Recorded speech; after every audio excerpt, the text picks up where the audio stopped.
Hi guys, welcome back for part 3 of this first lecture. So here in this third part, what we're going to do is start in on our first formal language, truth functional logic. In order to kind of warm up to it, it's helpful again to think about some arguments. So take this argument, right? Premise 1, Yopka's asleep. Premise 2, if Yopka's asleep, then she's snoring. Premise 3, so Yopka's snoring. Now, just really quickly, is this argument valid? Invalid? Maybe pause the video, think about it for a second, right? So it's valid, right?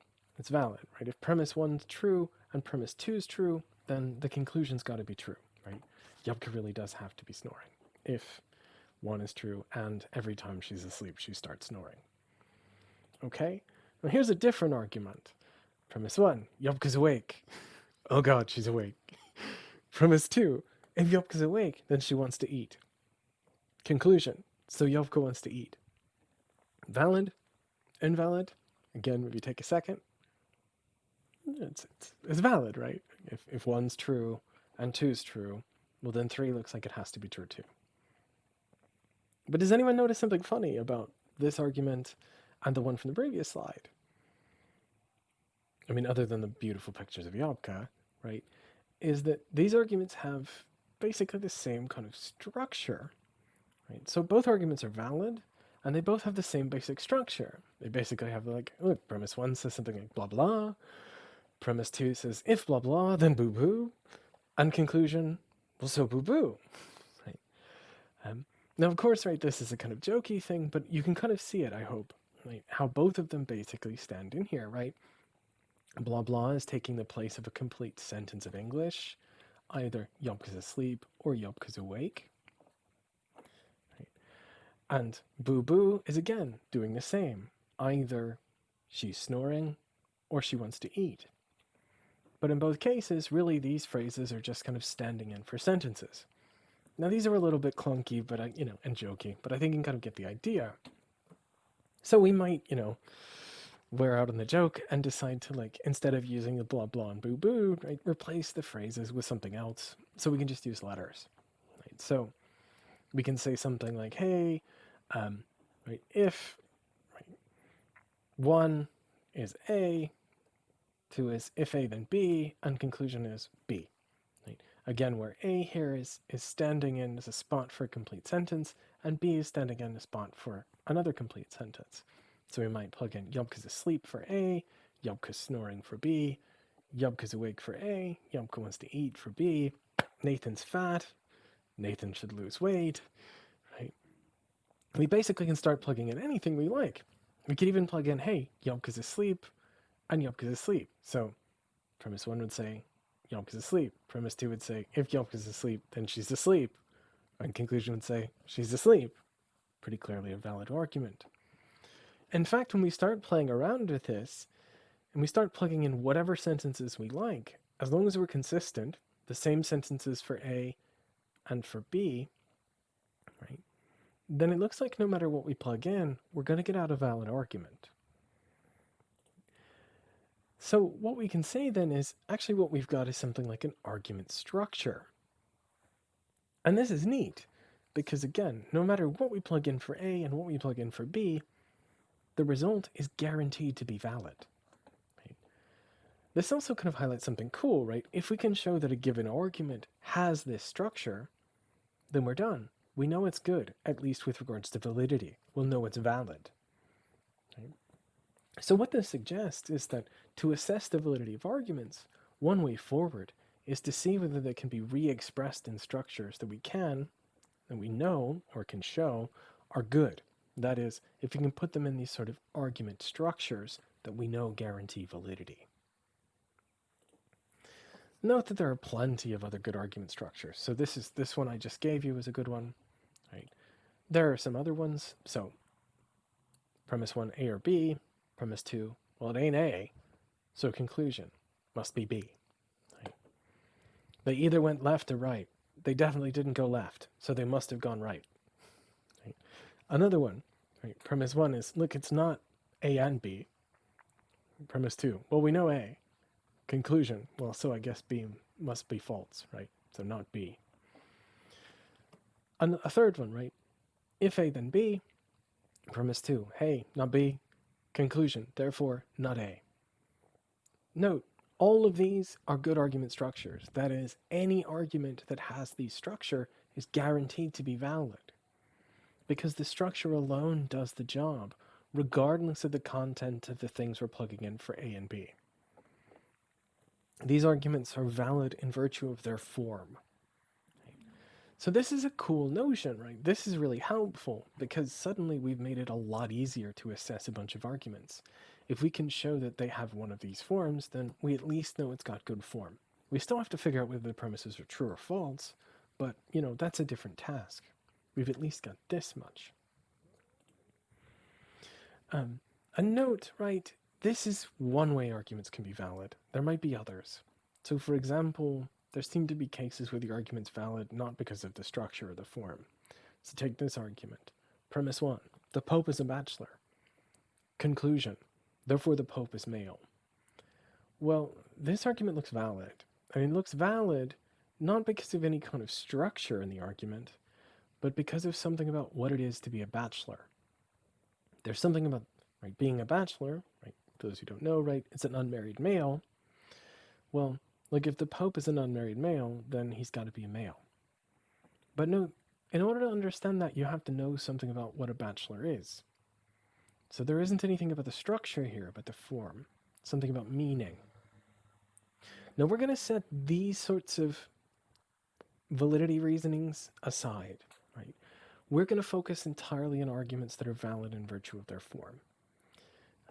So we're going to focus on these sorts of things, trying to track down good argument structures.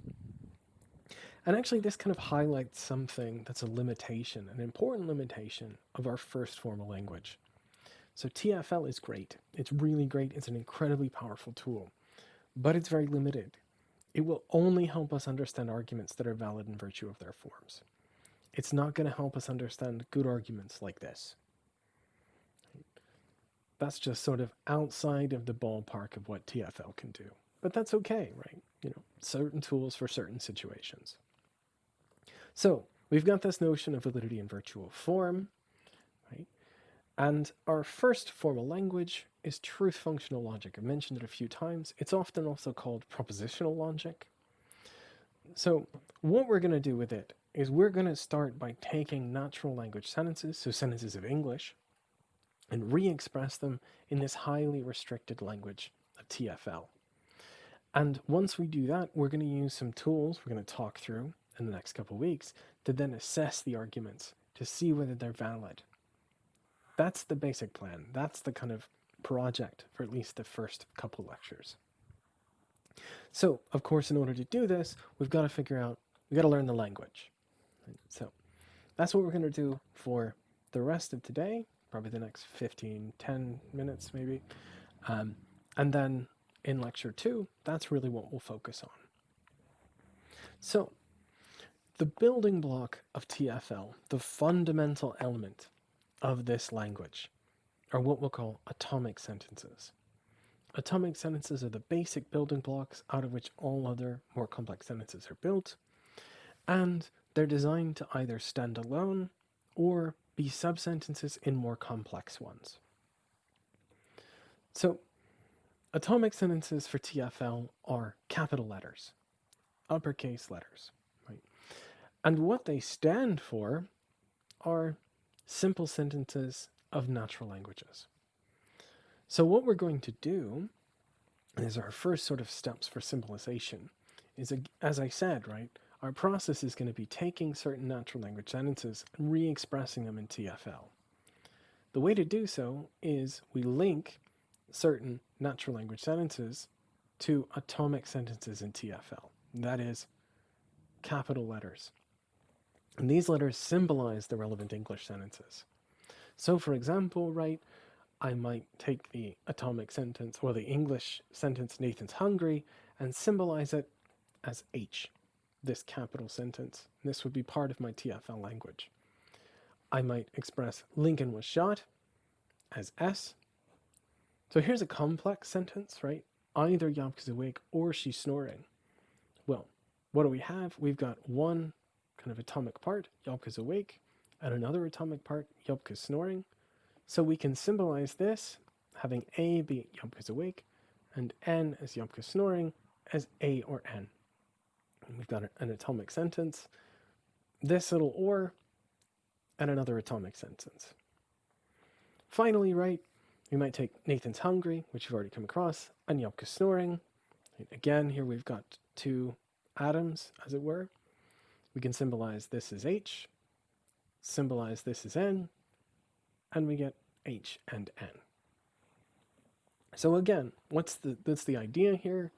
In TFL, we can call it translating, though strictly not quite correct. We're symbolizing these natural language sentences with our capital letters, and these are expressions in our new language.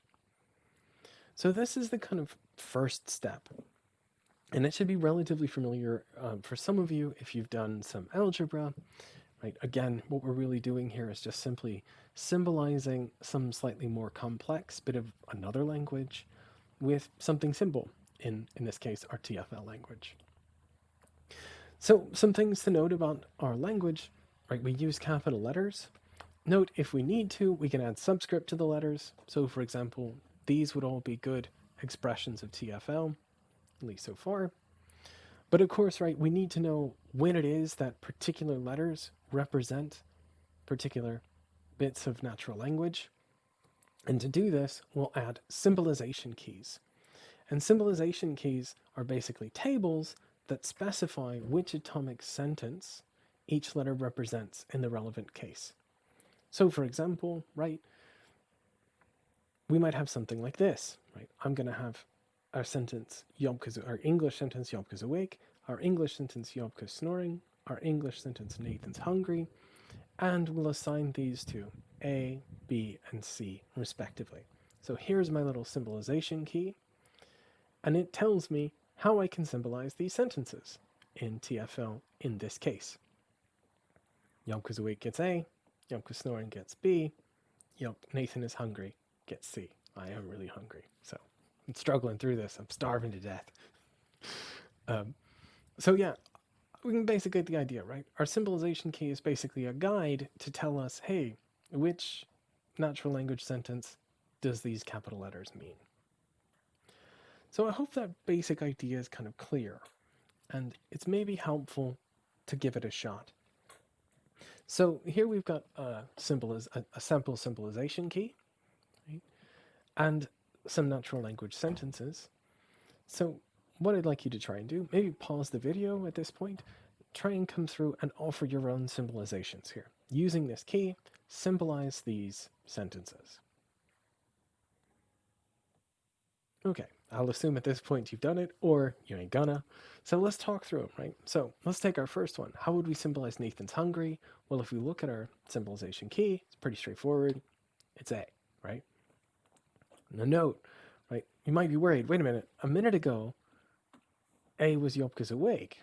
Like, yeah, well, that's just a different case. We had a different symbolization key, right? In this case, we've moved to a separate one where A has been assigned to Nathan's hungry. So cool, there's our first one, Nathan's hungry. How about our second one? If Lincoln was shot, then he died, he being Lincoln. Well, looks like we can symbolize this as if B, then C. Fairly straightforward. How about our third one? Yopka's awake or she's snoring? Well, looking at our key, we know D is Yopka's awake. We know that E is Yopka's snoring. So, D or E. And finally, we have Nathan's hungry and Yopka's snoring. Right? Well, we know that A is Nathan's hungry. And we know that E is Yopka's snoring. So we just keep the and go A and E. So there you go. This is already kind of getting the basic idea of how this language works. We're going to take some simple sentences of our natural language, relate them to capital letters, and then that's going to be the foundation for TFL. That's going to be the way forward. Cool. So the big advantage of symbolizing English or other natural languages in this way is that it makes it much easier to assess the form of an argument. Right? Why is that? Well, look, because English is kind of messy and it's, you can get confused, right? TFL is not messy at all. It is very simple structure. Right? Just think about the examples we were having with regards to like Yopka being asleep and snoring earlier, right? When we get down to that schema with the A's and the B's, it's very easy to see how it works. It's spelled out in a very clear, very direct way. That's really handy. The form becomes much more transparent. The disadvantages, right? We're losing a lot of structure, a lot of complexity. That is, whatever structure the English sentence had kind of drops out. And let's go back a slide and you can kind of see, right? So note here, right? Just take Nathan's hungry.